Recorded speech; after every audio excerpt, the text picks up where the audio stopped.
இப்படிதானே இருக்கு.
Ma'am, Maria ma'am.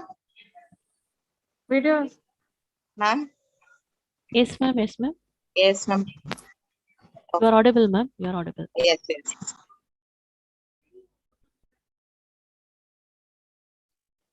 Sharon ma'am. Yes. You check with audio, ma'am. Okay. Can you hear me? Yes, ma'am. It's audible. Yes, ma'am. Okay, Yes, okay. ma'am. Sherry, ma'am, is Okay. audible. Yeah. Thank you.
Good afternoon to all of you. Beulah, principal sir has joined.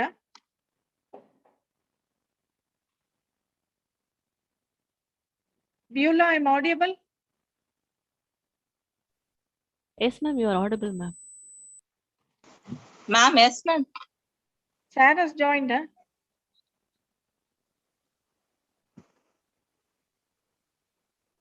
Principal sir has joined. No.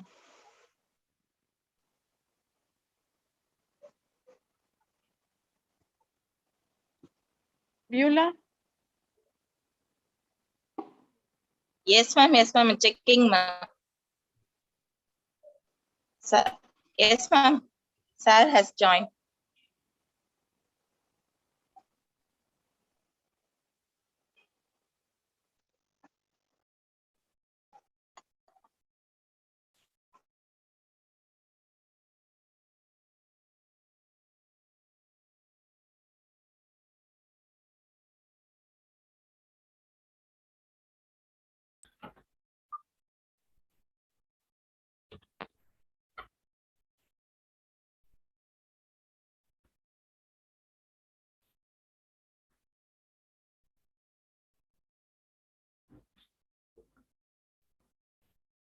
And now sir can able to speak, ma'am.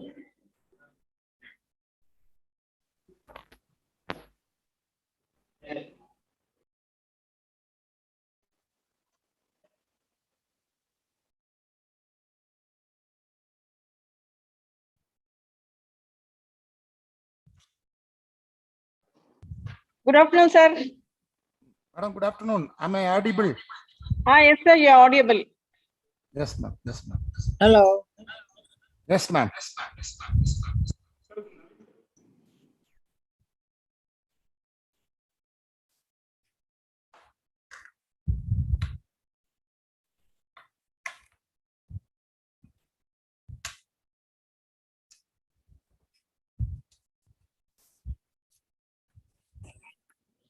Hello.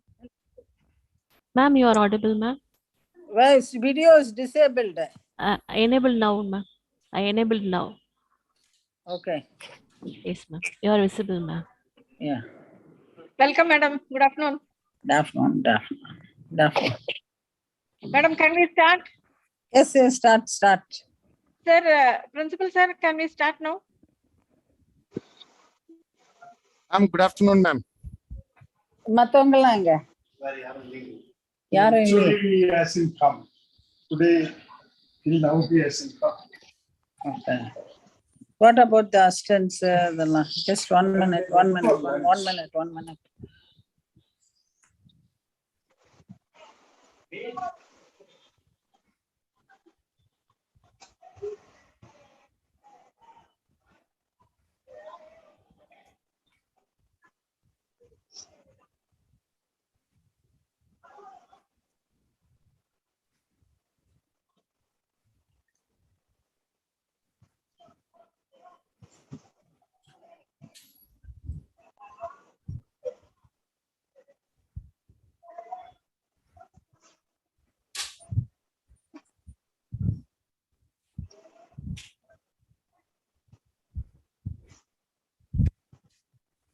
இருங்க sir கூப்பிடுறேன்.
Start பண்ணலையா?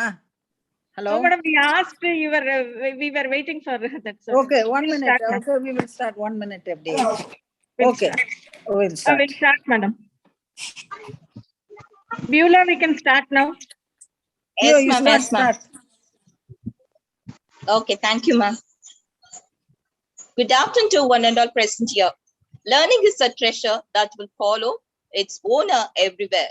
I welcome you all for this virtual short-term course on curriculum and development organized by the Dr.MGR Educational Research Institution in collaboration with the Curriculum Development Cell of Messin College of Education. Let us start our program with let us start our program with the Tamil Thai words. I request you all to rise.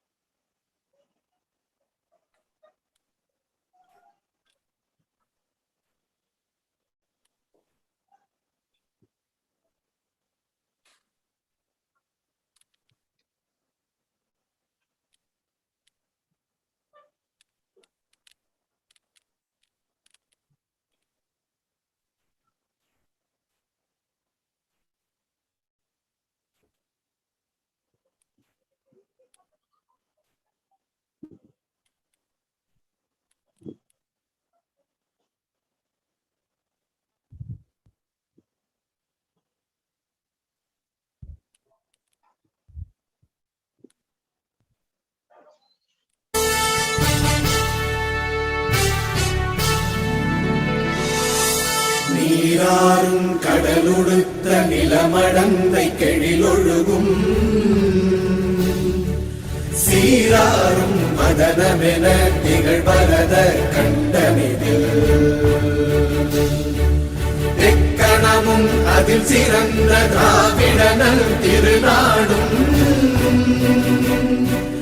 தக்க சிறு திரை நுதலும் தரித்தனரும் திலகமுமே திலக வாசனை போல் அனைத்துலகும் இன்பமுற எத்திசையும் புகழ் மணக்க இருந்த பெரும் தமிழனங்கே தமிழனங்கே உன் சீரிழமை திறம் வியந்து செயல் மறந்து வாழ்த்துதுமே வாழ்த்துதுமே வாழ்த்துதுமே.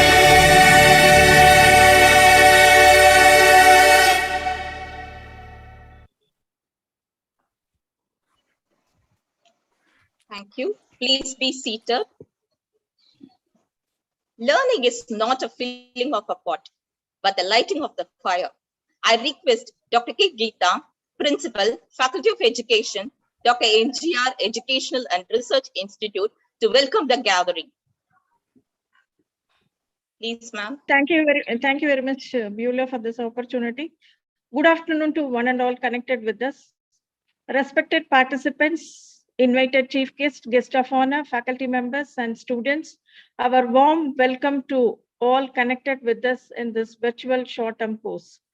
On behalf of Dr. MGR Educational Research Institute and Faculty of Education, and on behalf of Western College of Education, Chennai, we welcome you all to this August gathering on the occasion of virtual short-term course on curriculum design and development for 5 days, which was successfully arranged with the support of management, students, friends, and colleagues. With your eminent support and work in this curriculum development short-term course. On behalf of Faculty of Education, I extend my gratitude and thanks to our Honorable Founder Chancellor A.C. Shanmugam and President Engineer A.C. Sarun Kumar for their constant support and encouragement. I welcome Dr. C. James, Associate Professor, Physics and Dean IQSC, the Controller of Examination, Scott Christian College, Autonomous, Nagarkoil. My warm welcome for you, sir, accepting our invitation in spite of your busy schedule. Once again, I welcome on behalf of everyone. I am elated to welcome all the speakers of the 4 consecutive days of this virtual short-term course and the participants from various institutions, students and faculty members in this knowledge sharing forum. I am immensely pleased to welcome our energetic women, Dr. Geeta Lakshmi, Vice Chancellor, Dr. MGR Educational Research Institute, and we feel very proud about you, madam, for your encouragement and for your support in all our endeavors. I am enormously pleased to welcome our Reverend Father Lourdeswamy Susai, SDC Secretary, Western Education and Development Association, Chennai. Thanks for your encouragement extended throughout. Welcome, Father. My my hearty welcome to Dr. S. Devasagayam Selvakumar, Principal, Western College of Education, Chennai. Thank you very much, sir, for your guidance and support to frame this program. I welcome all the dignitaries, registrar, additional registrar, joint registrar, and executives from all the campus for their timely support. I welcome organizing secretaries, Mr. D. Ronald Robinson, Assistant Professor, Biological Science, and Mrs. Beulah Kirba, Assistant Professor of History, Western College of Education, and Mrs. Vigneshwari, Assistant Professor, Mathematics, and Mrs. Maria Suganti, Assistant Professor, Computer Science from Dr.MGR Educational Research Institute. Finally, I welcome all our MGR family and Western family, all the HODs, staff members, both teaching and non-teaching, and my dear students from various departments and all other dignitaries. My hearty welcome to one and all connected with us. Welcome you all. Thank you for the opportunity. Thank you, ma'am. We consider it is a great honor to welcome Dr. Geeta Lakshmi, Vice Chancellor, Dr. MGR Educational and Research Institution, and a former Vice Chancellor, Tamil Nadu Government, the MGR Medical University, Director of Medical Education, Government of Tamil Nadu, Dean, Stanley Medical College, Madras Medical College, and Director and the Professor of Clinical Microbiology. We have such an eminent person in our midst for the inaugural function. May I request Dr. Geeta Lakshmi, ma'am, to give the inaugural address. Please, ma'am.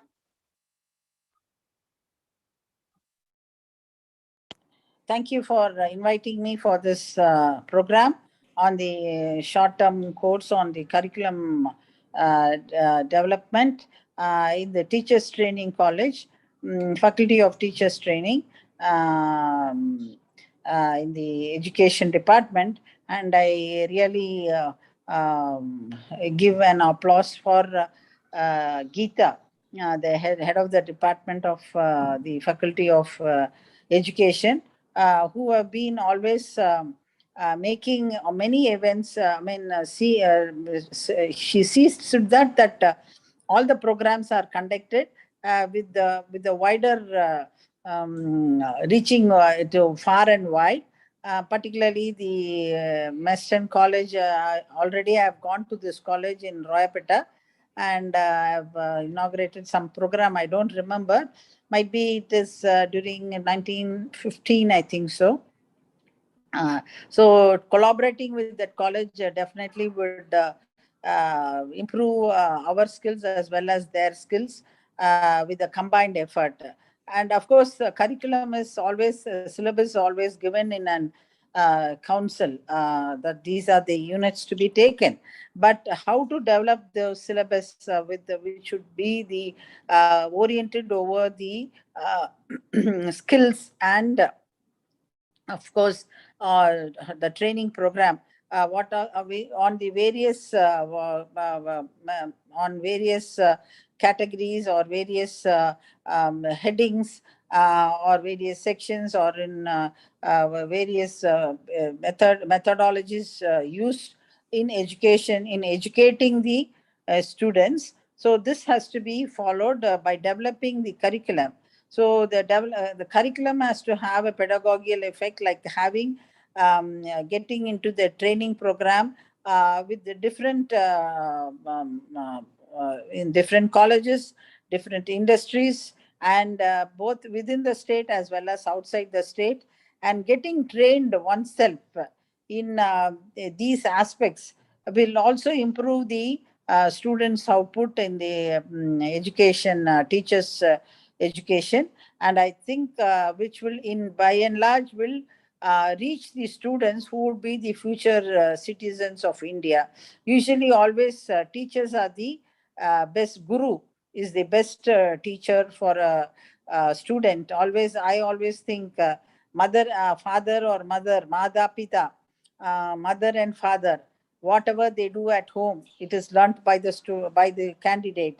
And in case like it's the next one is the teacher and the peer group. So it is the teacher who has to mold and mold a student into a future good Samaritan citizen of India, and disciplined and well-disciplined, moral binding, ethically well-trained citizen of India who follow all the rules and laws of the country, and develop it into the next generation. So it is we who are going to develop the next generation of future citizens of India.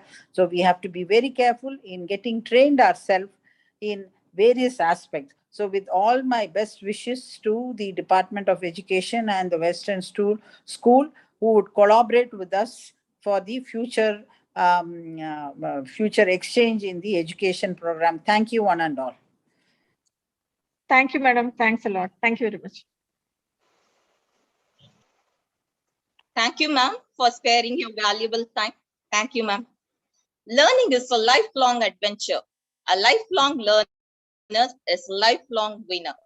May I request Dr. Devasakayam Selvakumar, Principal, Western College of Education, to introduce the resource person. Please, sir.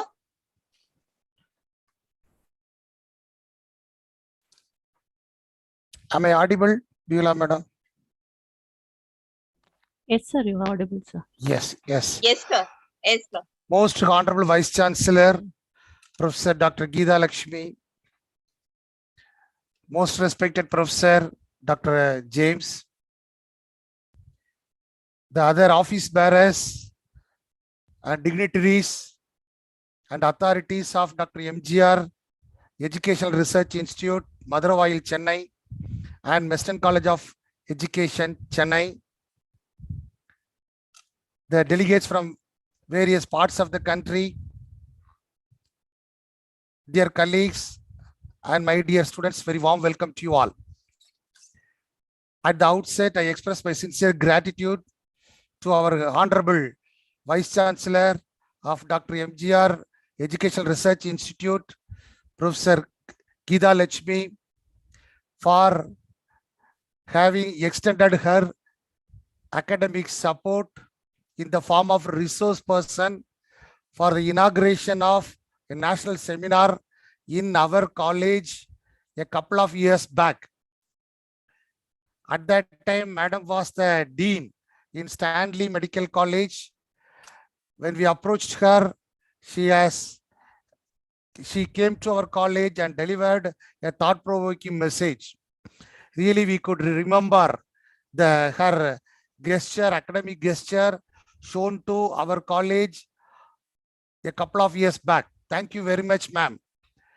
In the same way, we express our sincere gratitude for your inaugural address at this juncture of having virtual short-term program for a period of 5 days organized by Dr. MGR Educational Research Institute and Research and Curricular Development Cell of our college. For this program, we have an eminent educationalist, Professor Dr. James, the IQAC Dean of the college, Associate Professor of Physics, and the present Controller of Examinations of the great renowned institution, Scott Christian College, Autonomous, Nagarkoil, in our midst. He has been postgraduated in Physics and Education. He has received MPhil, PhD, PGDCA degrees. He has involved in serving the community for more than 3 decades in the field of teaching and research. He is serving as ICT coordinator in Scott Christian College from 2005 onwards, and he is a software developer in Tamil Nadu State Transport Corporation. He served as additional controller of examination. Presently, he is the controller of examination of the Scott Christian College, Autonomous College in Nagarkoil.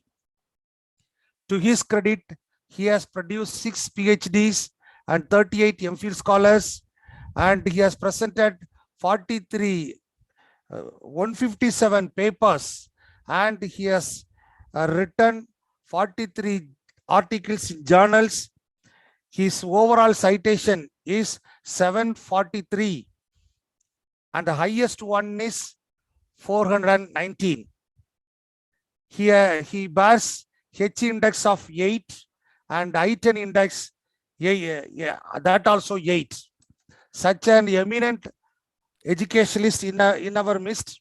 To his credit, he has organized many seminars, workshops also. When I approached him, without any hesitation, immediately he has given his concern in the midst of his duties and responsibilities. Sir, thank you very much for your valuable presence in our midst. On behalf of both the institutions, I welcome you for this wonderful virtual short-term course.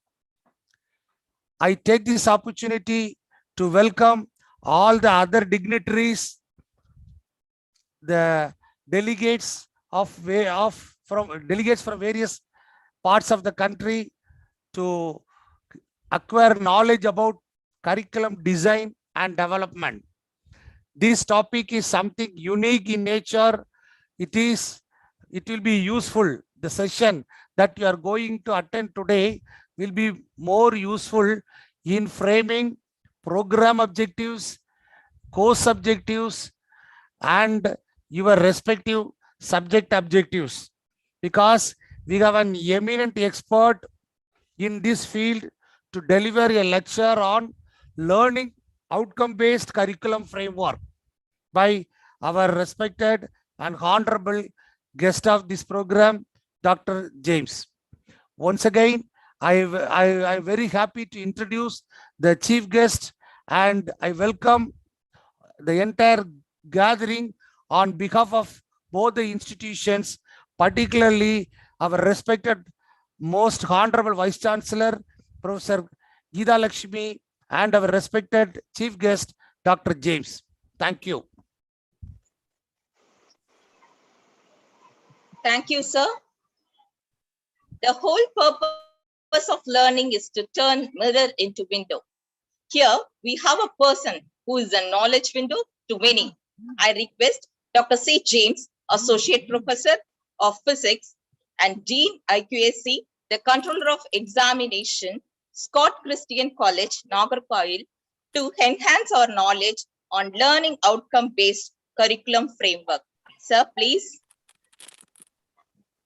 Good afternoon to you all. Am I audible? Welcome, sir. Welcome, sir. Yes, sir. Nida ma'am, do you remember me? I'll remember you, sir. Okay, fine. Welcome, Okay. welcome, sir. Thank you. Thank you. Welcome, sir. Welcome, sir. Thank you very much for inviting me and give a nice introduction, Professor, the Principal Devasagayam Selvakumar sir. He only invited me. Thank you very much, sir. I really feel proud to share the forum wherein Honorable Vice Chancellor is also there. Thank you very much. First of all, I must apologize that I am not an educationist. I only physicist. I don't have much expertise in education, but I will share my knowledge, what I have acquired during my teaching days. I will share with you, sir. Shall I share my screen, sir? Directly, you'll go to the Yes, sir. Yes, sir. topics.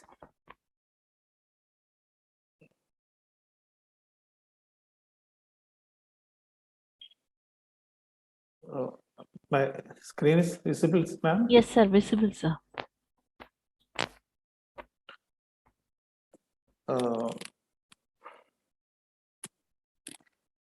Education is the only area which liberates people, empower people. So we need to give more importance to the education. So today, our topic is very simple. You may be aware that learning outcome-based curriculum.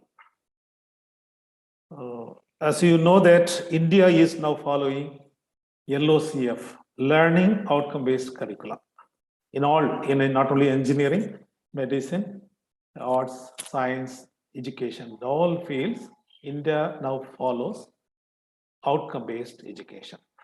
Okay, let me understand. For another 1 hour or 45 minutes, I divide my talk into two parts. First, I will tell you the historical background of the development of outcome-based education. We must understand what is an education. Suppose in your class, if you conduct a test and plot the marks just like this, the x-axis marks, in the y-axis number of students, you'll get a curve like this. We call this curve in physics as a Gaussian curve.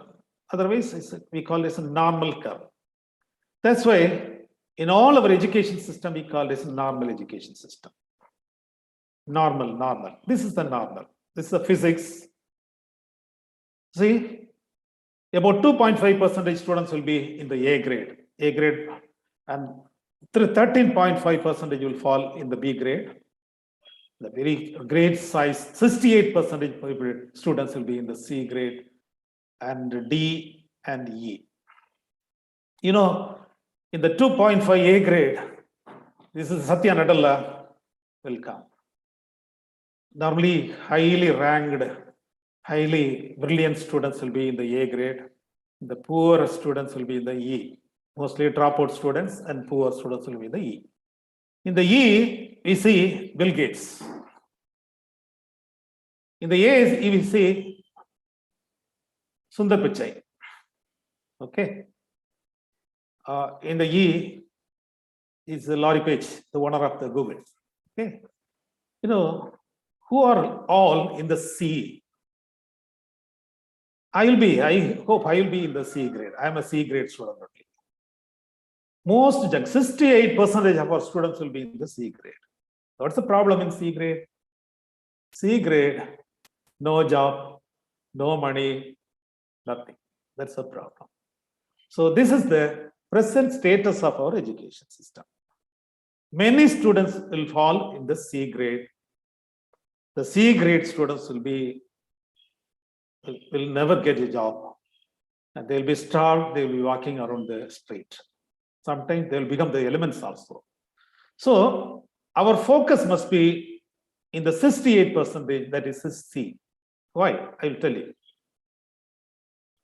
You know, Satya Nadella is employed at Microsoft. Bill Gates is the owner. Satya Nadella is the CEO of the company. Both will survive, no problem. Sundar Pichai is employed in Google. Will get a lot of salary. All the benefits will be taken by the Larry Page. No problem at all. But you know, who are they in the bell curve? This curve, we call it as bell curve. Mahatma Gandhi is in the bell curve. The great scientist, Abdul Kalam, will be in the C. You know, Abdul Kalam was the backbencher in St. Joseph's College at Trichy. So Mahatma Gandhi is also a backbencher, C grade student.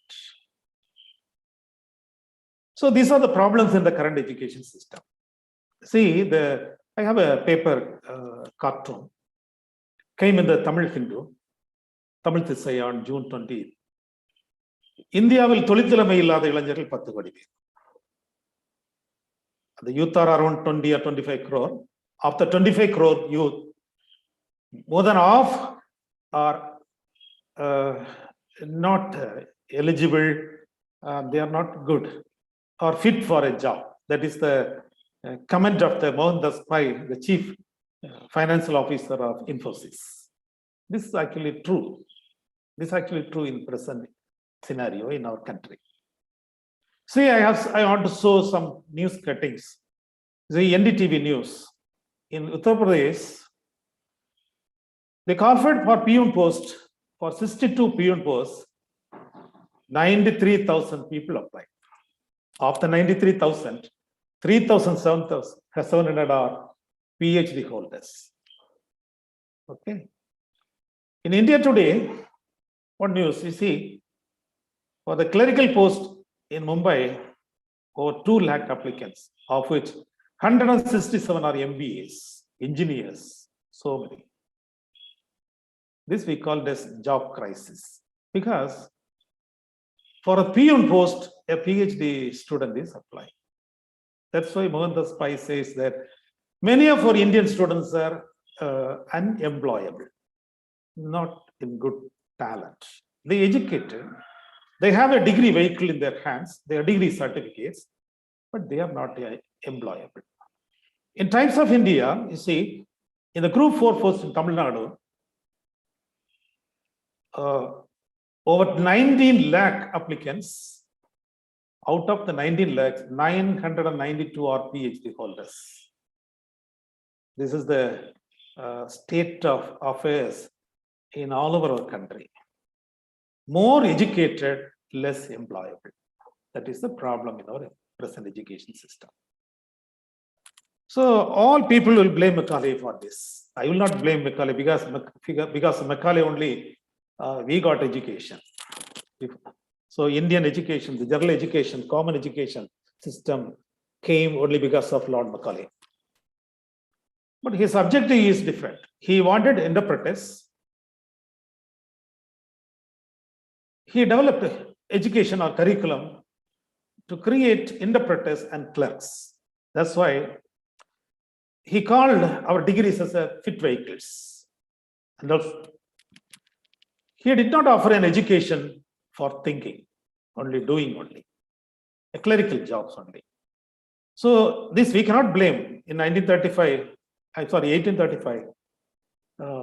many 90s, over 90% of Indian population have denied education. In that time, this Lord Macaulay started common education to all. Because of him only, you and I might have educated. So another problem in education is, see, I give an analog to our present classrooms. I consider our classroom as a circus company, where the ringmaster is the teacher, this tiger is our student. We get the students like tiger in the drama, in the circus. Okay, you have seen that. I'm sorry to give this kind of analog. See, the ringmaster commands, give a sodaku. What happens? The tiger passes through the ring. To reward the tiger, the master gave some food. This is what happened in our classroom also. We train our students for a purpose, just like Macaulay, for a clerk post. We train them for a particular work only. They will never think of it. They will get a reward and they are satisfied on that. This kind of education is going on in the present classrooms. You see, one day this circus company closed because of shortage of visitors. They closed the circus company. You see what happened? All the people left. Finally, there were 2 tigers. The government ordered to send the tigers to the forest. See what happened? Tigers now are free.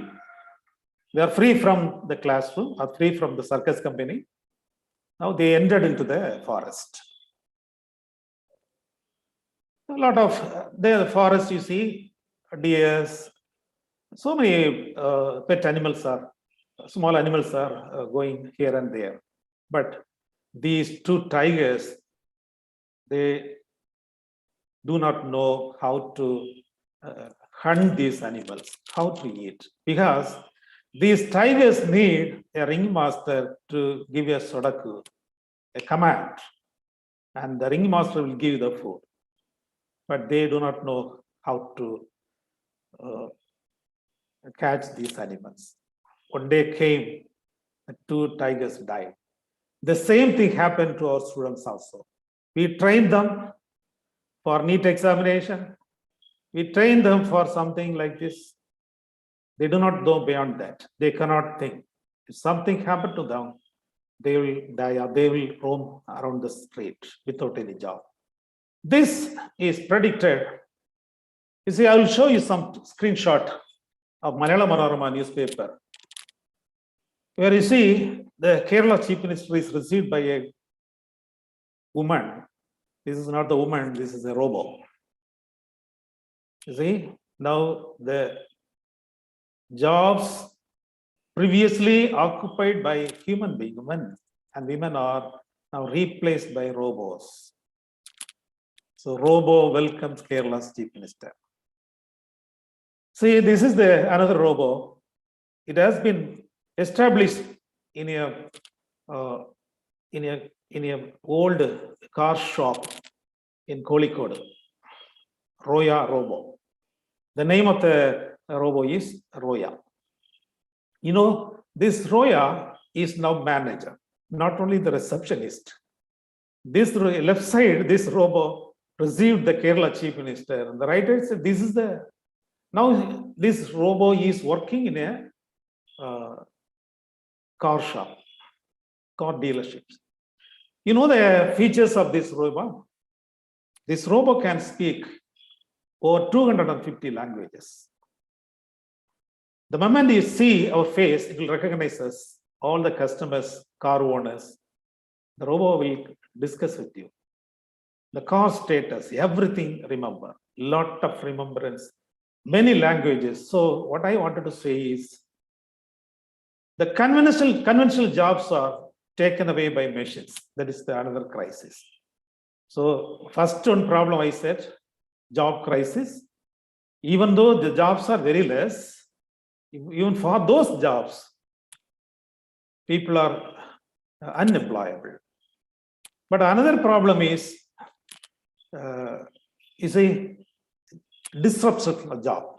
The conventional jobs are now occupied by machines. These are the two problems.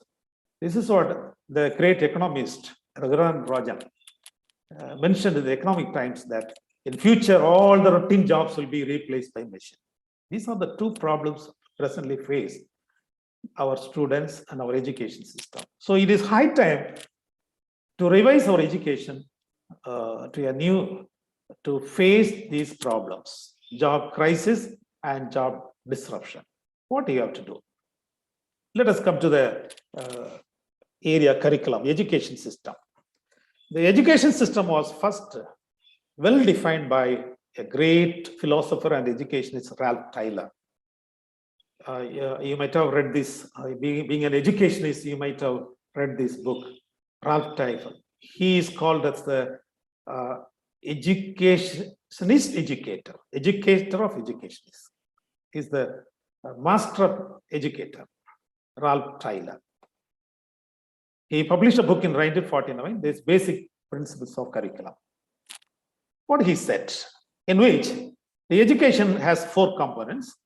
First one is the purpose of the education. What educational purpose should the institution seek to attain?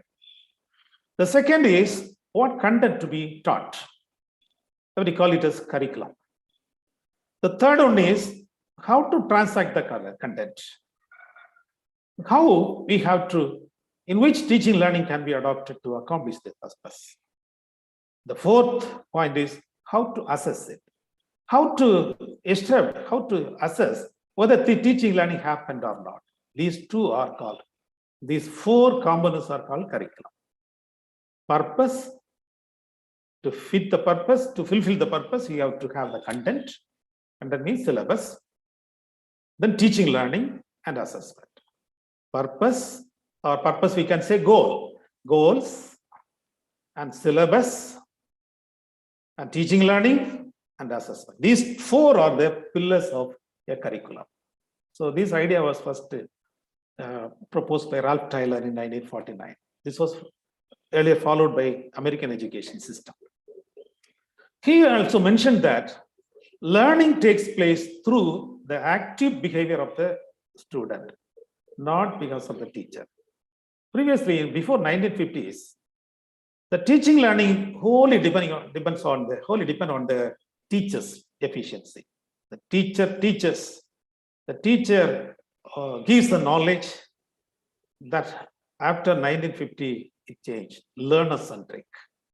So the active behavior only makes the student learn, not the teachers.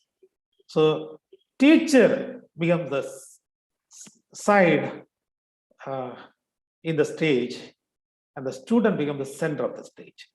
So from 1950 onward, he made a revolution in the education system, Raleigh Tyler. Now, next idea, you might have, it is a popular man, Benjamin Bloom. He actually, he was the backbone of our Indian education system also.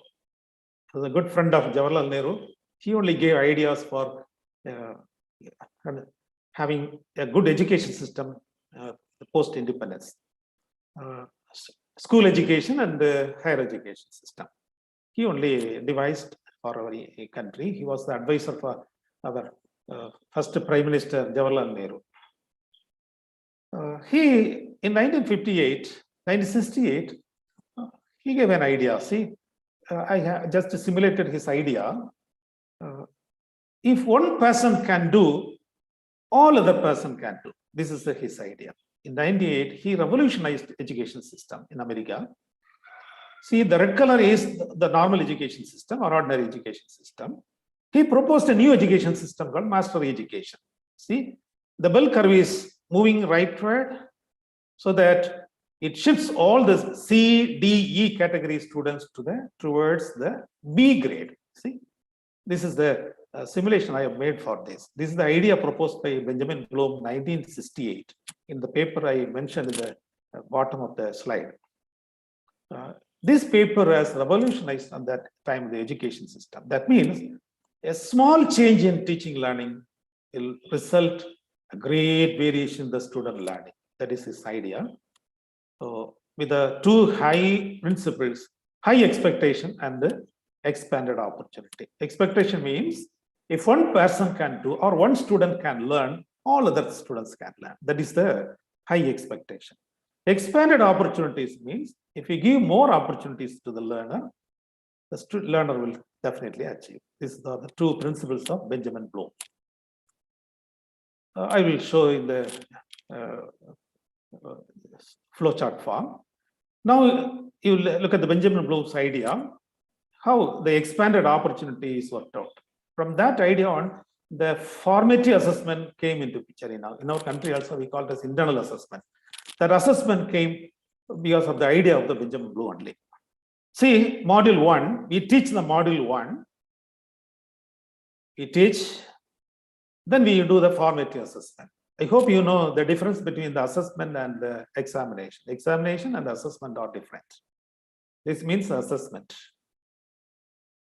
Formative means it will give information to the teacher. We assess it, whether the students have learned or not. No, what do you have to do? We have to give some correctives to our teaching. Even the same module has to be taught again.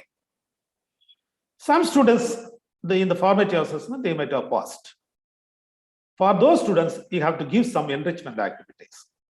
So this is the idea of Benjamin Bloom. So in that way, he could improve, or that C grade, in the first slide I showed, a C, D, E category. He slightly moved the bell curve towards the right side so that all the C, D, E group to the B grade. This was the idea. This education system was called mastery education. That was very popular in the US and other countries, leading countries in those days. Indian education also, that because of this system only, we introduced internal assessment system. Internal assessment is called formative assessment only. Actually, we follow the similar pattern of the examination system, but formative assessment is different. Okay. How it is being done?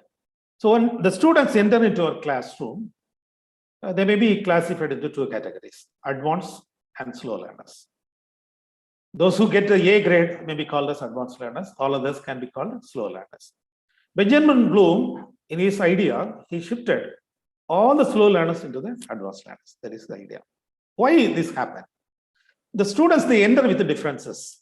Difference in knowledge, difference in skill, and different in attitudes. They come from different backgrounds. That is a problem. The next problem is their learning styles may be different.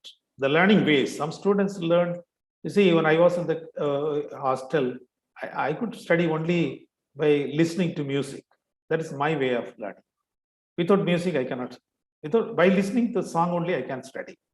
Some other students, no, my roommate, even a small drop of sound, it will disturb his learning. So ways of learning may be different to person to person. The third one is a 90-33 ratio. That means 90% of the students will listen only 30% of the time only. That means in one hour classroom, only 33% of the time only they will listen. The remaining 10% will listen all the portions. So learning rate also differs. They will not listen to the class. Bloom published the paper in 1971. So these are the three problems that makes learners advance and slow. If you address something to these three problems, these slow learners will move to the advanced learners. That is the idea. Okay. Then comes the, he slightly modified his mastery learning by introducing a small concept of align, goals. I already mentioned goals, learning goals. That's why he called this goal-based education. See, there are two-based education. What we follow now is the time-based education. Benjamin Bloom suggested goal-based education. Goal-based education means to achieve the goal, you have to change your teaching learning methods. But we never follow that. We follow the time-based system. So this is the very beginning of the class. We say this is the first test will be conducted this time and second test will be conducted. The final test will be conducted this time. Time-based system, wherein the majority of the students are left dropout or in the C grade. Actually, our interest is the C grade students are very important for our country. So Benjamin Bloom suggested a goal-based education system. Between the assessment and the teaching, he introduced a new concept called learning goals. That's why this system is called goal-based education. I wanted to come to the outcome-based education. This is the history of education system. Benjamin first in 1968 introduced mastery learning. Then that is a teaching learning method only. This is another system. By introducing a learning goal, to achieve the goals, fix the goals, teach, assess. If the goal is not attained, give a small variation to the teaching learning and you do the same thing till all the slow learners are succeeded. Okay, this is the goal-based education. Now comes the outcome-based education. Outcome-based education is the content and teaching learning method and the assessment tasks are built around the outcomes. Here, content becomes the second place. Outcome becomes the first place. So William Spady, a great American philosopher and educationist, is the father of outcome-based education. With the four principles: clarity, high expectation, expanded opportunity. These middle two, high expectation and the expanded opportunity, are taken from Benjamin Bloom. The focus and design down, these two things are added, and he named this education system as an outcome-based education system. Previously, we had the education system as content-based education system. Our present education system is called outcome-based education system. So outcome-based education system, see, outcome is the center. Content, teaching learning activity. Outcome, what is the outcome? Outcomes are the competencies to be demonstrated at the end. Competencies to be demonstrated at the end. Content is we generally called the syllabus, what are to be taught. The teaching learning activity is now teaching and learning, they club together called teaching learning activities. How to teach, how to deliver, and we have to assess the task, how to assess it, whether learning happened or not. This system is called outcome-based education system. Okay, so in this outcome-based education, see the simulation here model. The ordinary system is the red color. The Benjamin Bloom's mastery system is in the blue color. Now the this William Spady system, it comes. This is the outcome-based education that bring all the students towards the A grade. That is the idea of outcome-based education.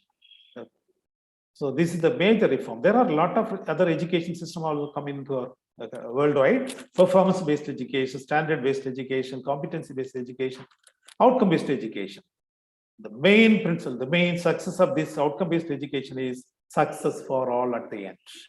All is success. That is the system. So why outcome-based education is essential?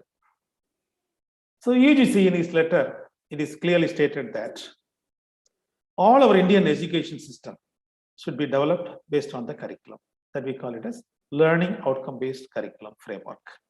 This is the regulations issued by University Grants Commission. Okay, so what is the fourth point suggested by, let me introduce what is that. Design down. This is a very important point, the outcome-based curriculum design. Design down means you start with the end. This idea was actually originally clearly explained by Wiggins, a great philosopher and educationist of America. In 1998, he published a paper, Backward Design. That means start with the end. What does it mean? You focus on the, you fix the desired result. What will be the end? At the end, what happens? Second, you fix the assessment task. Finally, then last is the teaching learning, how to implement it. This is the idea proposed by Wiggins. So these all come into how the old content-based system and outcome-based system are different. Let me pause very quickly. Yes, I have 50 slides. I need to finish. The left side is a content-based education. Content-based education is teacher-centric. What India now follow is the blended form. It is neither an outcome-based nor a content-based. In the content-based system depends on the entry level of the student and the content we teach. That's why we say the institution dependent. And also we give marks and grades. That will be the reward of the education learners. Whereas in the outcome-based education, the student-centric. We formulate curriculum by the standard of those students, whether they have to attain at the end. In the content-based education, we never think about the students. It always depends on the exit outcomes, never follow the entry status and the content of the course. It always depends on the competencies or the abilities of the learners at the end. And finally, very, very important point is success for all. So this is the only reason I have been continuously teaching and promoting this outcome-based education in several colleges and institutes. Success for all. So this system is a need of the, is a very need of our country now. What is the advantage of outcome-based education? See, if all become success, you see, what happens? Success breeds success. This is the general formula of education. One success will definitely breed another success. If you leave majority of the students away from the education system, they will become one day become an elements or unwanted people. So all must be success. The second, you see, in many colleges, see that drop down of attendance, the attitude of the students, all will be improved because of the effect called multiplier effect. Once they succeed, they will be more attentive. They will attend the classes regularly. There will not be any problems, discipline problems in the institute. That we call it as multiplier effect. The third one is the students will be a role to play. They are not only the learners, they will be a role model. See, they'll be a personality. You'll make a person into a personality, and creative, imaginative, and ethical. Our first students will be, and also the students will be overt also. Okay, these are the things. You'll be professional, innovative, and productive, and leader. All these things we needed for our system now. Now you ask why? What is an outcome-based education? Why it is called? Outcome-based education is, there was an accord called Washington Accord in 1989, where all the leading countries in the world, including US, Australia, Singapore, all they come together, they came to an agreement called Washington Accord in 1989. That means a country or a program that runs with outcome-based education will be accredited or accepted by all other signatory countries. Suppose we follow an outcome-based education, our B.Ed program or BSc program will be automatically recognized in Singapore or US, wherein the outcome-based education is followed. So it will get automatically international recognition, and also it will increase the employability, and also it will give you professional recognition also. So in 1989 itself, nearly 6 countries landed in the agreement: US, Australia, Canada, Ireland, New Zealand, and UK. There were a lot of problems in the United States at that time. Nearly 10 years, 5 to 10 years, there were a lot of problems while implementing the outcome-based education in the United States. The parents, they stormed into the classrooms. They never accepted at the beginning the outcome-based education. Success for all was, they could not accept that point. Later they accepted. In the US now following outcome-based education from 1989. Australia also, there were a lot of debates in the Australian Parliament, Canada, New Zealand. I think in the Czechoslovakia, while they implement the outcome-based education, the education minister had to resign. That type of debates were going on at that time earlier. The second phase in 1995 to 2014, nearly 10 countries entered into that agreement. And finally, India entered into the agreement 2014. Then present NDA government signed this agreement, Washington Agreement. What is an agreement? In India, all the institutions must follow learning outcome-based curriculum. That is the purpose of today's presentation. So in the new education policy also, it has been, these are the 6 focal points of the new education policy, where learning outcome is one of the important focus. All the desired curriculum should be developed based on the learning outcomes. That is the idea of the new education policy. The new NAC accreditation also, see, the curriculum, it has been clearly mentioned in the manual, the curriculum should be evolved based on the learning outcomes, wherein the program outcome, program specific outcomes, and course outcome has to be defined. And that has to be developed and uploaded in the college website. That is the NAC manual says that. So all the institutions must do it. So in the NAC accreditation also, it has a lot of weightages. See, in the first criteria, whether your curriculum is developed and with the relevance and implementing the learning outcome based. If you develop the curriculum based on this, you will be given 20 scores. The second is if the program outcomes are communicated with the students and teachers, again you will be given 20 scores. And if you evaluate the attainment of the outcome, 10 marks. And finally, if the IQAC department reviews this outcome, and again 10 marks. And also in the student satisfaction survey, there were 3 questions on that.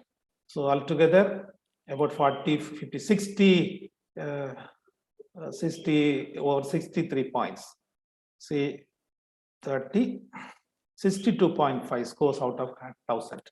So that means about 0.5 score in the NAC grade. That means it is able to lift a college to one level higher if you follow the outcome-based education, the NAC accreditation. So we need to implement outcome-based education curriculum. So the purpose is I'm going to conclude the first part of my talk. You see the ordinary education is the black color, the master education. You need to take all other students, even Mahatma Gandhi's and Abdul Kalam's, all should be brought in the highest level, outcome-based level. That is the idea of the outcome-based education. So if you have any queries on the fundamentals of this outcome-based education, you can raise it now. Otherwise, you can move on to the technical session.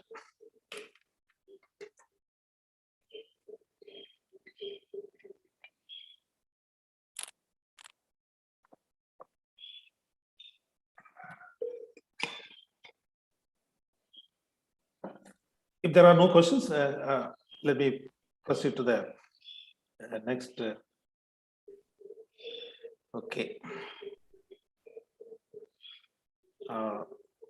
What do you mean objectives and outcomes? Let me differentiate first.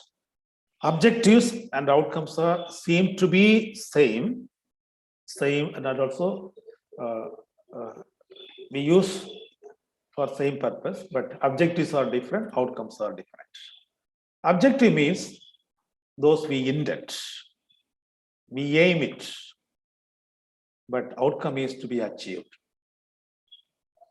We can aim when we are in the classrooms, in the school days, the Tamil teacher will come, what will be the ambition of you? I say, I will become a doctor, but I couldn't achieve it.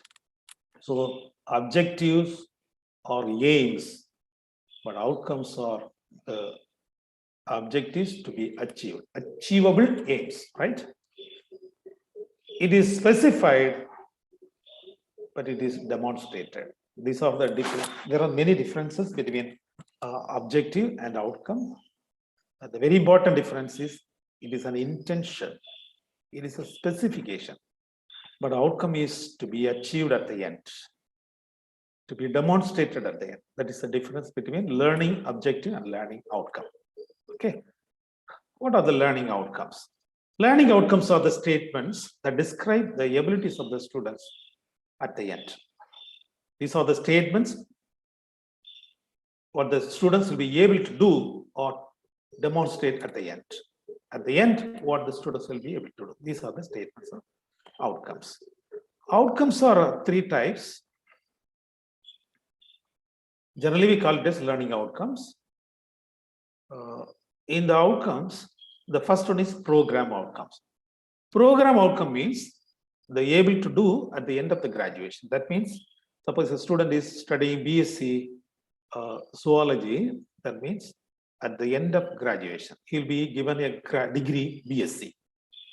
It's a degree statement, able to do at the end of the graduation. Program specific outcome means there may be some, in our college, BSc and then BSc zoology, BSc physics, there'll be some specific programs are there. You may not have, on the B.Ed, you may not have that. In the engineering also, you may not have it, but the arts and science colleges, we have three systems. Program, it's a BSc, then program specific means BSc physics. That means at the end of the program. These are the outcomes at the end of the program, specific to the program. That means BSc physics. The first one is specific to the degree, BSc only. You'll see the difference. The final one is the course outcomes. Course means, previously we called the papers. In the outcome-based education, we call this course. Nuclear physics is a course. Okay. Education psychology is a course. This is a way we call it papers. Previously we call papers, now it is called course. So the abilities to be demonstrated at the end of the course, Okay, these are the three. These three form the learning outcomes. The learning outcome means there are three different outcomes. In some, maybe in a B.Ed college, two may be enough. Program outcome and course outcomes. You may not have specific programs. B.Ed is enough. If we have in our arts and science colleges type, we need a specific outcomes also. Okay. How to write intended learning outcomes? So in learning outcomes, you should not write it as it is. So you have to look at the college mission and the graduate attributes. When you write program outcomes, you have to, the program outcomes have to be driven from the mission and the graduate attributes of the college. When you write the program specific outcome, you must derive PSO from the program outcome of the college and objective of the department. You combine together, you derive from that program specific outcome. Finally, the course outcome. Course outcomes are written by the course teacher. The college program outcomes will be written by the administrators, principal, and so on. And the program specific outcomes will be written by the head of the department or department as a whole. Finally, the course teacher will write the course outcome. The course outcomes have to be written from the PSO and the objectives of the department. Following that, only you have to write. Because we must have proper connections or mapping on these three. That's why I mentioned that. Okay. So, okay. So intended learning outcome are three types. Culminating outcome. What are called culminating outcomes? These are the important outcomes. Outcome may be of different types. These are the exit outcomes. Culminating outcomes. I'll tell you the next slide what is it is. The second one is enabling outcome. These are the building block of the learning. The third one is discrete. It will be nice to know like that. So I'll tell you how it is. So these are the golden rules of the outcome-based curriculum design. The first one is design down. You have to start from the end. Okay. Start from the culminating outcomes. What is a culminating outcome? So suppose in a class, suppose you want to write in a calculus, you may have to solve the quadratic equation. Solve the quadratic equation. You write a simple outcome like this. Our students will be able to solve quadratic equations at the end of the course. Okay, this is the culminating outcome. Second is, so this is the formula you have to teach, the student will learn. The second one is enabling outcomes. Enabling outcome means in order to calculate or solve the quadratic equation, we need the formula. In the formula, we have a lot of arithmetic operators.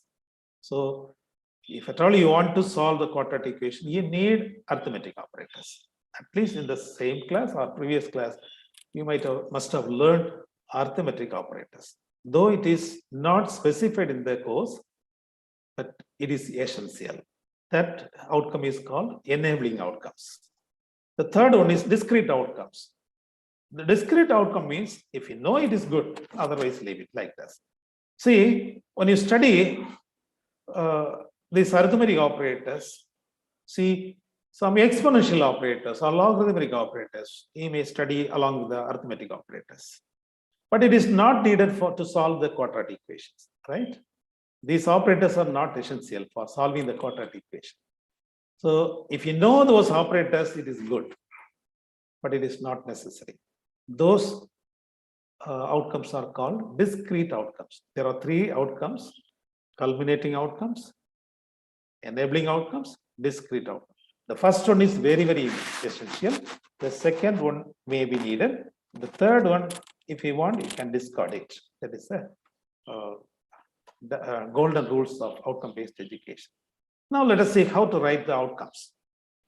Outcomes, program outcomes should be written from the graduate attributes. The next slide, what I'll tell you how to write graduate attributes. There may be a lot of graduate attributes. The graduate attributes, those are the salient imprints of the learners. See, the students coming out of the Western College may have some attributes. See, when you go for purchasing a car in a car showroom, they will display a card. See, these are the characteristics. These are the attributes of our car. Our car will not have any problem till 1 lakh kilometer. This is the fuel efficiency, like that. Safety measures, all the attributes will be displayed. Like that, the student of an institution must be like this. Our institution, our learners must be like this. These are the attributes first you have to do. The second one is the mission statements. Mission statements and vision statements. Every institution must have this. So let us say some 5 mission statements. 1, 2, 3, 4, 5. A label like this: MS1, MS2. MS2 means the mission statement 2. The left-hand side, GA1 means graduate attribute 1. Graduate aptitude 2, like this. Okay. From that, you have to derive program outcomes. In order to fulfill your mission and to achieve the attributes, You put these two, blend these two together, and you create program outcomes. See, for an example, you see PO1.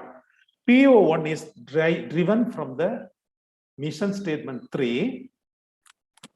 You're able to see.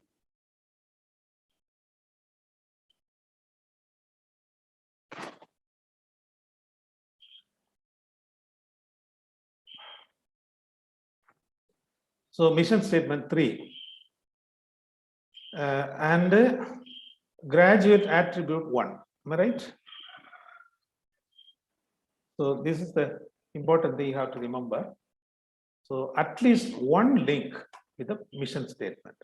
When you write a program outcomes, every program outcome must have at least one connection with the mission statement of your institution. You see, this program outcome 1 has a link with the mission 3. Okay. And also it must have a link with the graduate attribute 1. So you blend together. You blend GA1 and the MS3 together and formulate PO1. This is the way you have to write program specific outcomes. So let us see one by one quickly. How to write a mission statement, let us see. Yesterday I saw the vision statement of MGR University. What is a vision statement? Vision statement means it is a noun statement. Normally, it has been well written in the MGR University. I have tried to see a Western College website. I couldn't see actually. I dream is a dream statement. So this is the statement that has been written in the MGR University. Excellence in higher education. And also take the institute as a best university in the world. These are the vision of the MGR University. What are the mission statements? These are the do statements. Vision statement means dream statement. Vision is a very, very important because you see, vision only makes things great. In 1980s, Bill Gates had a vision. Every desktop, every household will have a computer on it. That is his vision. In 1980s, every desktop in every household must have a computer. So that's why those computers are called desktop computers. Similarly, Laurie Page also, he developed Google. He had a vision. Google, a number with the 200 zero, the right hand side of 1. That number, one click will bring 200 size. This number of, that's a very great vision. These visions made these two organizations become richest organization in the world. Microsoft was the richest in the row of 5 years. I think in the 2000 and Google also the richest of the country in the world. So because of the vision only, it has become that. So vision is very, very important. Then next is the mission statement. When you write the mission statement, these are the mission statements I have taken from the MGR University. First, you see, first mission is outcome-based education. See, first mission. If you implement outcome-based education, your system, your institution will be an excellent institution. If you implement outcome-based education, not the one like in our country, if you implement it in very perfect form, you will become the best institution all over the world. These are there are a few more mission statements to equip the students with the latest knowledge, research skills, and so on.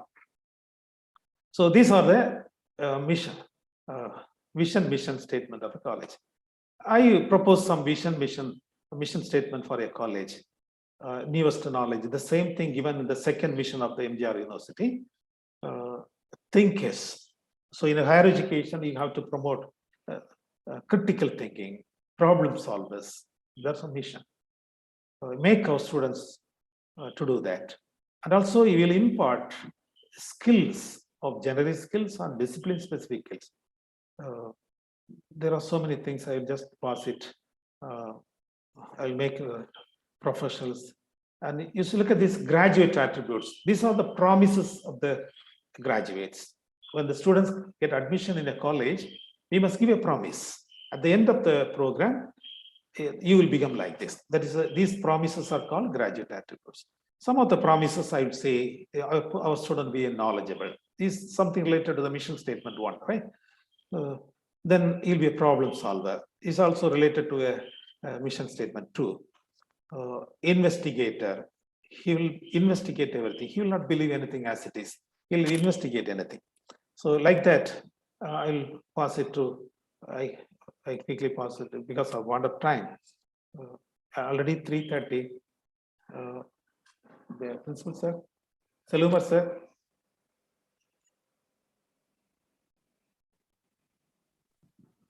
Sir, Sir, you can May I continue. continue? These are the three. Yeah, take your time, sir. Take your Okay, thank you.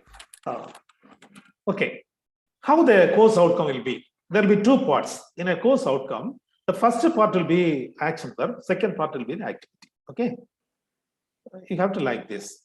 First a verb, second an activity. Simple. Now let us try to write simple course outcomes. First verb, how the verb will be. Normally the verb will be like this. These are the verbs. These are the verbs we use in our question papers. State the law, draw the diagram, explain this concept, solve this problem, like this. These are the some of the verbs we use, action verbs in a course. Some verbs you see, as they say, is a vague verbs. Vague verb means it's an acceptable verbs only, but vague means it cannot be assessed immediately. As it is, you cannot assess. We need another method to assess. Say for words, for example, realize. If you write a verb realize, our students will realize. How will you assess it? This kind of verbs should be avoided. We call it as vague verbs. Believe. At the end of the class, at the end of the course, the students will believe. How can we assess it? It is impossible to assess immediately. We need another verb to assess it.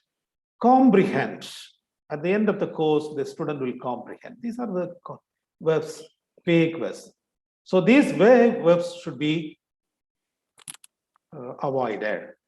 Vague phrases are also there. Aware of. Our students will aware of. These verbs are called vague phrases. Capable of. Interest in. Knowledge of. These kind of verbs and phrases should be avoided because these are the vague verbs. Why? These verbs cannot be assessed easily. Easily assess it, but easily you cannot assess it. Our aim is at the end, the students have to do or demonstrate. At the end of the course, the students have to demonstrate it or do it. How to assess it? We may not have a direct method to assess it. We may have an indirect method. If we don't have direct method to assess it, we can avoid such verbs called vague verbs. Now you tell me, what are the vague verbs here? The bottom, we see realize. You can avoid it. State, draw, explain, solve, good. These verbs can be used. Okay. Now, how to take the verbs? There are so many verbs. If you want to know, you are very familiar with the taxonomy of learning. Let me, the revised Anderson's taxonomy of learning. This is the popular taxonomy in worldwide people are following. Revised Bloom's taxonomy, RBT. In the learning is classified into three domains: cognitive domain, where the learning happens, where thinking takes place. They have 6 levels. You are very familiar, you are educationist. Remember, understand, apply, analyze, evaluate, create. The second domain is affective domain. This is a feeling domain. It also have 5 levels. So the final one is psychomotor, doing level. Okay, let's see. Let me explain these levels in a simple pictures. In the cognitive level, actually in the classroom, the cognitive learning happens actually. mostly we follow cognitive domain only in the classrooms. So in the cognitive level, there are 6 levels. These 6 levels are divided into 2. What are the low order thinking and higher order thinking? Lower order thinking means these 3 levels. Recall. See, there are so many verbs associated with the recall. Tell, list, describe. In the level, the student entered the first in the ladder, first ladder, remember ladder. Okay. The second is understand. So many verbs are proposed: interpret, compare. You can take it. You might have very familiar because you are all educationists. You are very familiar with that. Second level. Then third level is apply. Remember, understand, apply. These 3 normally happens in schools. That's why these 3 we call as school education. Benjamin Bloom divided education system into 2, higher education and school education. In the higher order thinking starts from analyze, then evaluate, finally create. These are the 6 levels. Each level has several verbs. See, when you write outcomes for schools, so I already mentioned, these 3 levels normally belong to school. That's why they call it as school education system. School education, you have to take the students, remember to understand, understand to apply. That's it. In the college, this final, the above 3, higher order thinking, start from analyze. Unfortunately, in many colleges in our Indian education, they also do remember, understand, apply. What the same thing we do in the school education system. In the school education, the +2, you see Ohm's law will be there. The same thing we also teach, but the level must be different. They have to analyze Ohm's law, use Ohm's law to analyze the electrical circuit in a household. That actually does not happen in the classroom, in the higher education. So this is the continuous level process. The remember, understand, apply. If you write outcomes for a school education system, you have to use appropriate verbs. In the college education system, you have to use analyze, evaluate verbs. Okay. Now we come to the previous slide. Upon completion of the electricity course, our students will be able to define Ohm's law. Define comes in the lower level.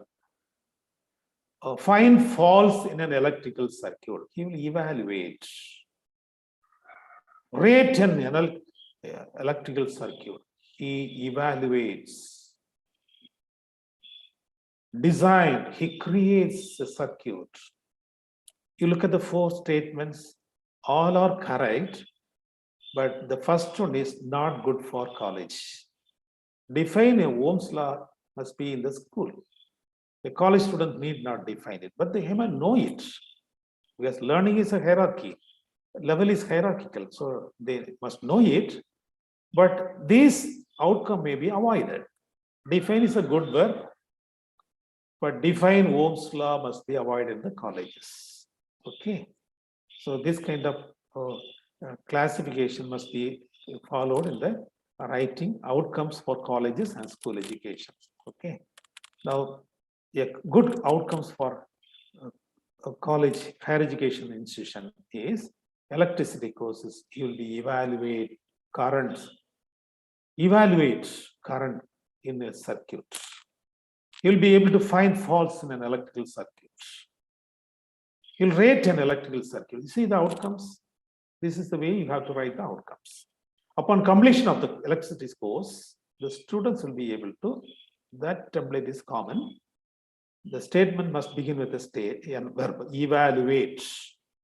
Evaluate is the 5th level of the learning. Find faults, analyze. 4th level of the learning ladder. Rate an electrical circuit, judge. So evaluate. So finally, create, design. This is create, the 6th level, the highest level of the cognitive domain. In this way, you have to write. Suppose you are asked to write the same electricity course in the school, you have to have different outcomes. That is the way. That's the idea of my talk. Okay. The outcomes of the same content. Say in the physics, you might have taught the electrostatic force, Coulomb's law. Only the same thing will have in the college also, but the outcomes will be different. Outcome must be different. Okay. The same content may be there in the school +2. The same content may be in the PG course also. Content may be same, but the outcome may be different. That is the difference between the school education. Now, finally, I come to that point. How to, only knowledge is enough? That is the question. Cognitive domain, the knowledge is divided into 3 domains. But when you construct outcomes, knowledge alone is not enough. See, we may have knowledge also, but knowledge, there may be 4 types of knowledge you may use: factual knowledge, conceptual knowledge, procedure knowledge, and metacognitive knowledge. These words are, I think you are very familiar. Okay. Then second is very, very important, skill. How to do it. This kind of knowledge must be important. Generic or discipline specific skills should be important. Finally, attitude is very, very important for a person. Attitude makes a person. Attitude desires a good person, their personality.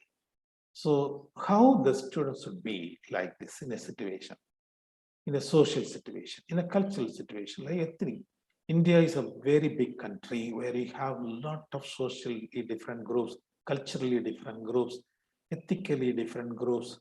So our students must be taught to live with others, respect others. Our secular system is different from other countries. That means secular means not only religion free. We have to respect others' religion. All these things should be, and also respect other gender. The boys must respect girls. Girls must respect boys. This kind of equality, sensitization, gender sensitivity, women empowerment, all these things should be come under attitude area. So when you write outcomes, all there must be some. In UGC says that 60-20-20. 60% of the content may be for knowledge part, 20% skill part, and the remaining 20% must be attitude part. In our college, environmental studies is a compulsory course. All the students, they come out from the higher education, must be aware of the environmental consciousness.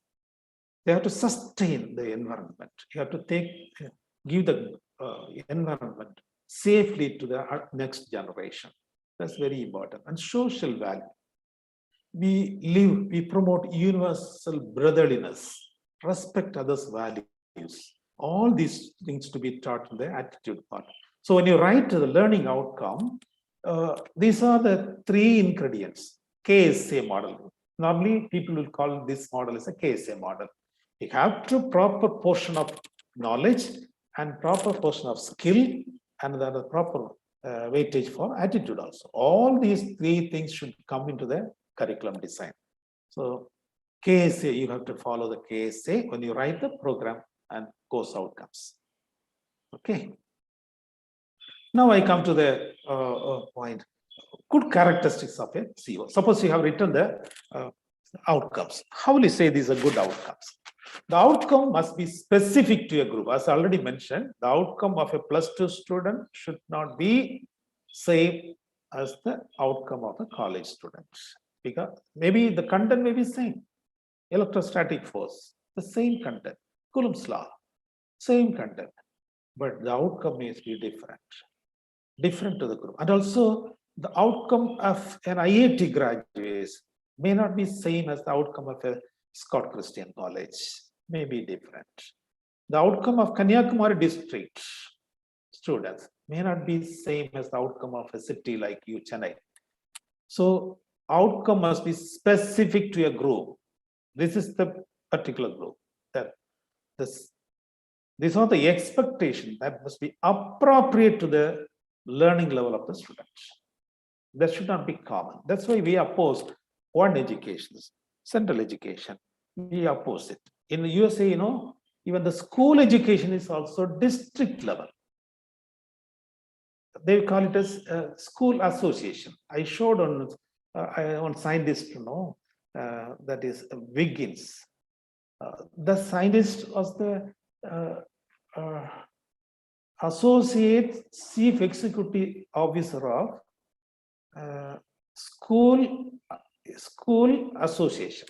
You see, this is the post. Just like the director of college, school education, college education, he was the person. He called this Association of School Education. In US, they do not have a centralized education system, just like our state education system. Even for a state, a California state, do not have a common education system. They have a small district, which every state, not the state even the district, they have a different school education system. So our outcome must also be like this. That must be appropriate to Kanyakumari. That need not be good for Chennai. Okay. The second is achievable by the group. First, you must know the group, the learning level of the group, the need of the group. And based on that, you write the outcomes. Achievable. So you must take into consider the knowledge level of the learners, the entry knowledge of the learners is adequate to complete this outcome. That is very, very important. Without knowing this group, you should not write it. Finally, measurable. That is very, very important. That's why I mentioned some verbs are vague verbs. They may not be measurable directly. So at the end, by an examiner, there must be some tool, some method, some assessment tool. So you can directly measure the level of the achievement of the learner. So that is very, very important. These are the important characteristics. There are so many characteristics of the course outcome: specific, achievable, and measurable. When you write an outcome, you must be very cautious, whether it is specific to your group, whether it is specific to your Western college, whether it is the students of Western college can achieve it. A college from Kanyakumari may not be able to achieve it. Whether the finally very, very important, this particular outcome can be measured. Whether we have a assessment task to measure directly. That's very, very important. Okay. So now we have learned what are called outcomes, how it is important to our college, and how to write the learning outcomes. You have to write the learning outcomes, taking considering the graduate attribute and mission statements of a college, and also they follow the important characteristics of the outcomes. Avoid the vague verbs. All these things to be. If you follow all these conditions, you'll be able to write good outcomes for your curriculum. Thank you very much. Now you can raise your queries.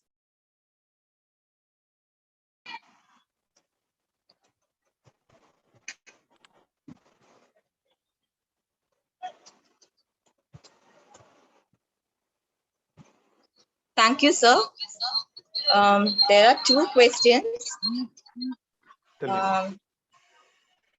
So first question is, why still India implement only objective questions in the exam? Do you think it is outcome-based education?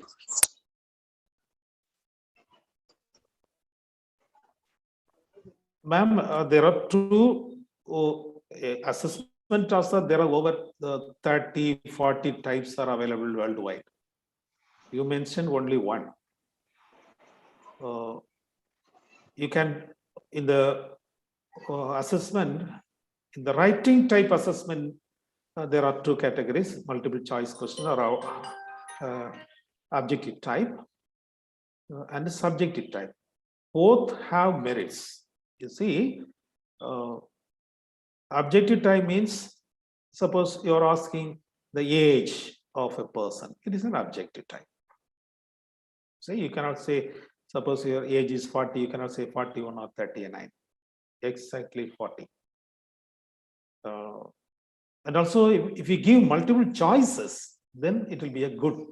See, but the problem is taking the multiple choice question is very, very difficult because you must deviate the correct answer. The examinees, you have to deviate his attention to the right answer to the wrong answer. All the four answers should be closely equal. In that way, nobody is taking nowadays. You see, who is the Prime Minister of India? Suppose you are asking the multiple choice question. N. Modi, Narendra Modi, like that. If you ask all or almost same, the answer must be best one. Prime Minister is Narendra Modi. So your question is whether the objective type question system is objective or not. Definitely is objective. In outcome-based education system, there are over 40 types of assessment tasks that has been mentioned in the UGC website and has been published in so many papers also. One of the assessments is objective type assessment map.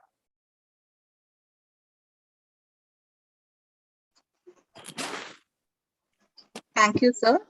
And next question, how to map course outcome with program outcome? This is actually a very, very vast subject, ma'am. Actually, I have been teaching this particular topic to many colleges because I have constructed, I have devised our own method. I named the method is called MAD method. Very simple method.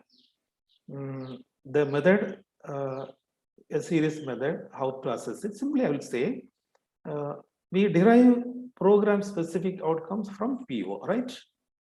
Then you can connect it. I showed on slide whether we derived POs from the mission statement, then PSOs from the POs. That is, we call this map. Mapping is okay. How to evaluate? It's a very interesting question. See, there may be one to many connections. Suppose you come to the course outcome. In a classroom, we teach a simple module. That module is connected to the course outcome. Okay, ma'am? Connected to the course outcome.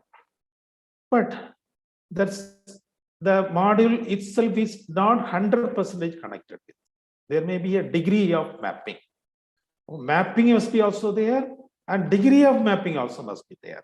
We followed a separate methodology called MAD methodology, where we map it in numbers form. In UGC, they proposed a level, agree, it is mapped fully, partially, weak. In the gradient form they have devised.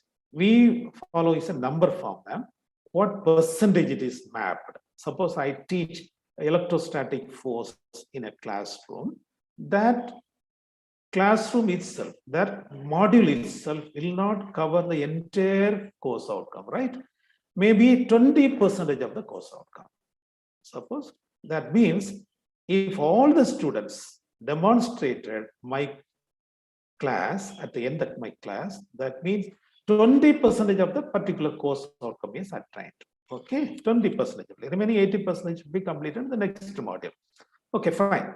Now, this course outcome is connected to the program specific outcome. At what level? What degree? Or what percentage?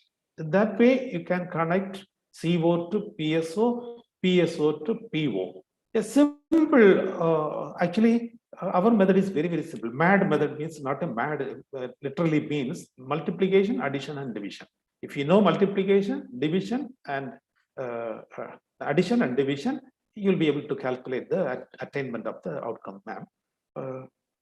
Actually, if UGC has proposed a very long, very strong formula, normally the social science and the other teachers may find it difficult to calculate those formulas. It will be very easy if you use an Excel sheet in your computer, put the marks in a sheet, the sheet automatically calculates the attainment of the outcome if you have proper link. That means you must have a connection and degree of connection. That is must be there.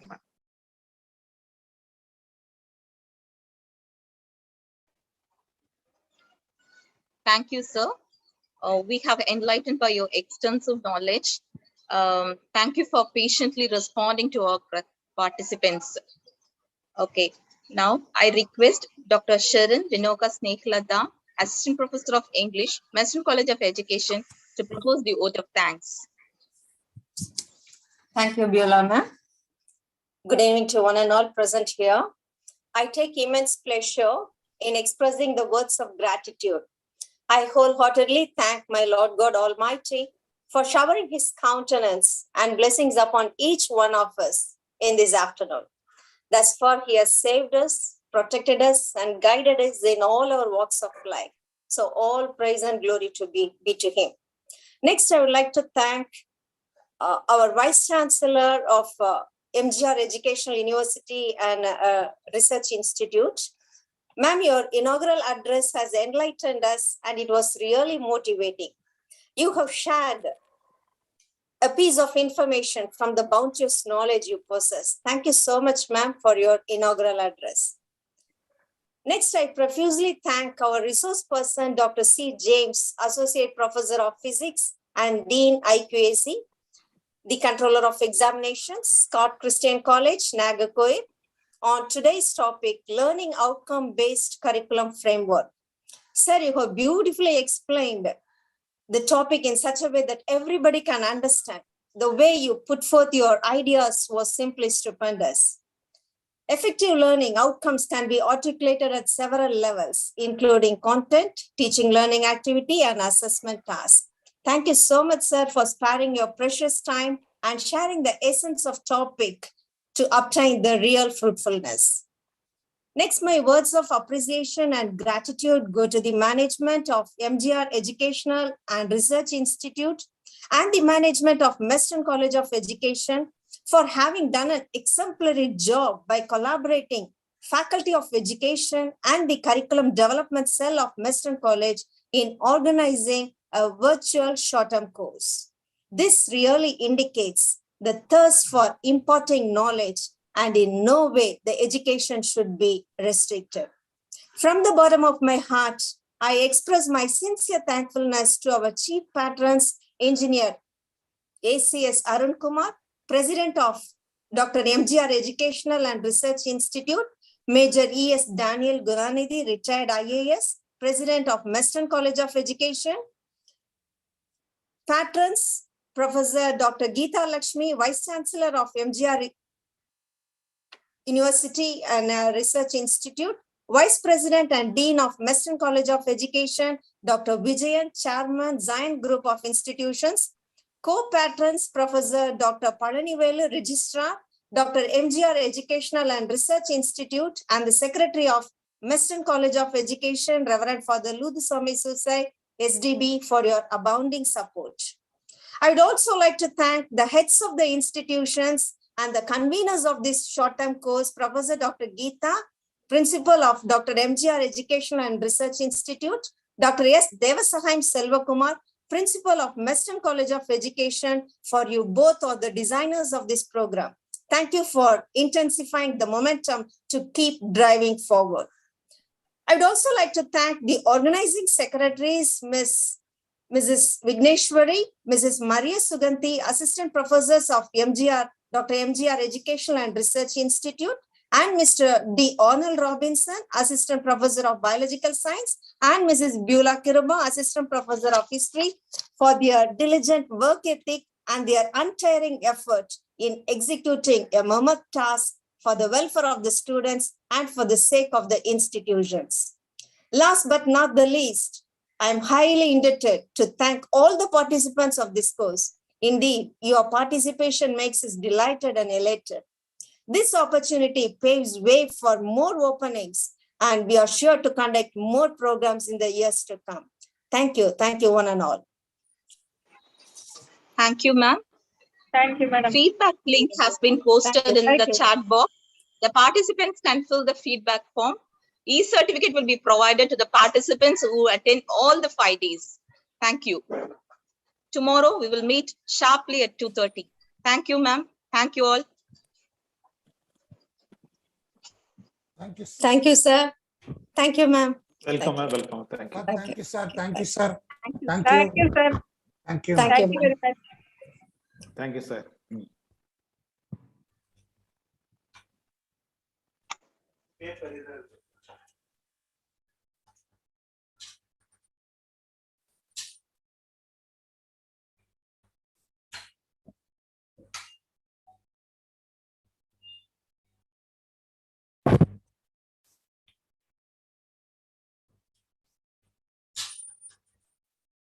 கூடுப்பா உனக்கு கூடுப்பா உனக்கு கூடுப்பா